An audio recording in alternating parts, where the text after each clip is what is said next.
Imagine você ser forçado a abandonar a cidade onde você mora, na casa onde você vive, e tudo o que você conhece ser simplesmente afundado debaixo d'água.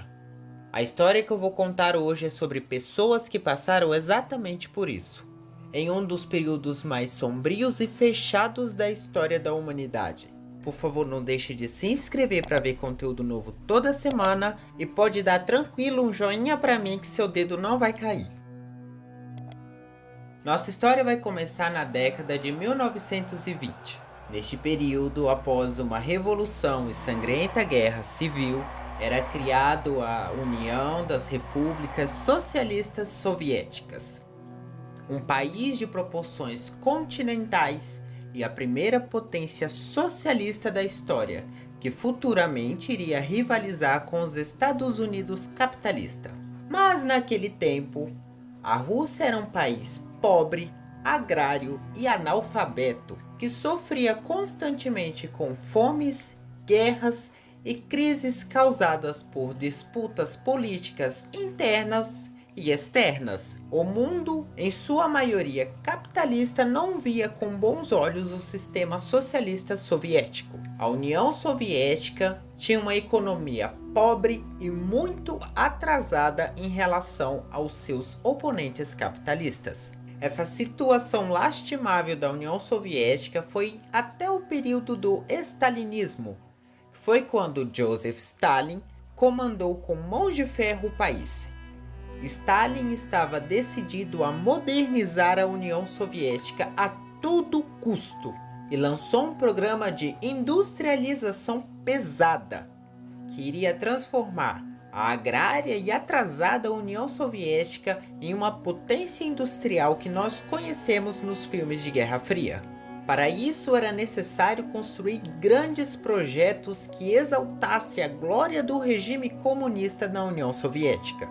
Construções e obras gigantescas para impressionar o mundo do que o sistema socialista era capaz de fazer. Mas nem tudo eram flores no caminho de Stalin. A União Soviética acabou se envolvendo na Segunda Guerra Mundial e ficou praticamente destruída após a invasão nazista.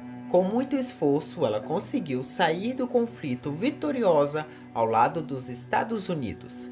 Nascia assim o período que nós conhecemos como Guerra Fria, que vai do final da Segunda Guerra Mundial em 1945 até meados de 1989. Esse foi um período marcado por tensões políticas e guerras travadas indiretamente entre as duas potências, como a Guerra do Vietnã.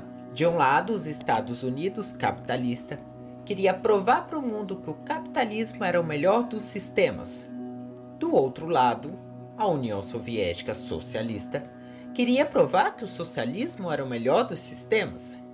Mas a Rússia estava em desvantagem, pois ela já tinha uma economia atrasada e estava agora destruída por causa de uma guerra. Era necessário apertar o passo se eles quisessem alcançar os seus oponentes. Stalin lançou um novo plano de industrialização. Mas indústrias se alimentam de energia.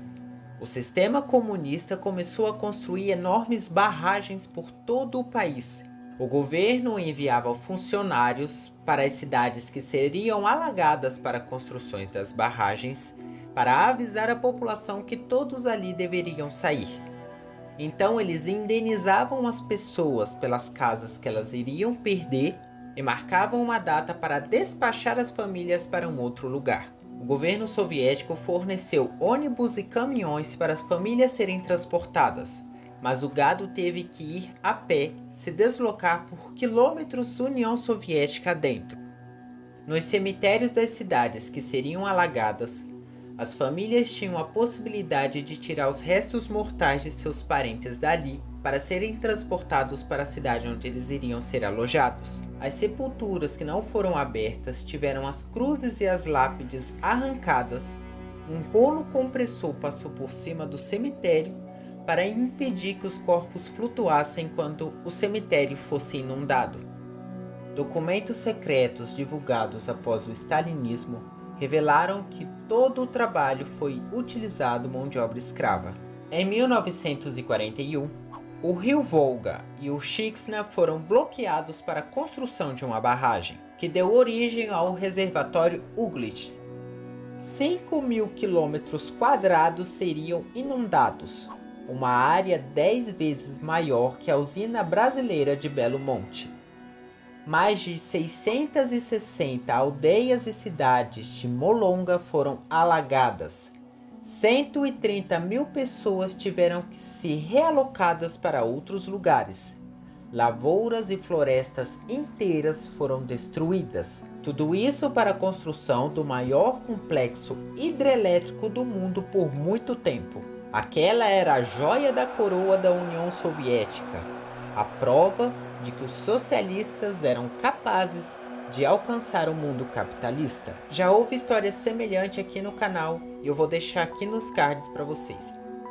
Mais de 200 cidades foram inundadas onde hoje é a Ucrânia, e outras centenas em toda a União Soviética tiveram o mesmo destino.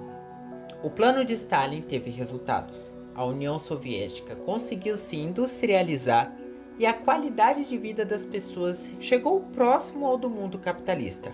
Mas o custo foi muito alto. Houve consequências muito graves: deslocamento humano em massa, danos ambientais severos e destruição de alguns dos ecossistemas mais conservados do planeta.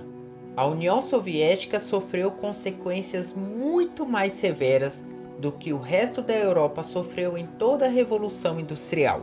Essa foto que vocês estão vendo é a Torre do Mosteiro de São Nicolau, construída no século XII, que foi submerso para o projeto de industrialização stalinista. Nos últimos anos, as estações de seca revelam estruturas há muito tempo debaixo d'água. O mais irônico de tudo, o que um dia foi um marco para o socialismo, hoje é um ponto turístico para empresas lucrarem enquanto resgatam um pedaço da história há muito esquecida debaixo d'água.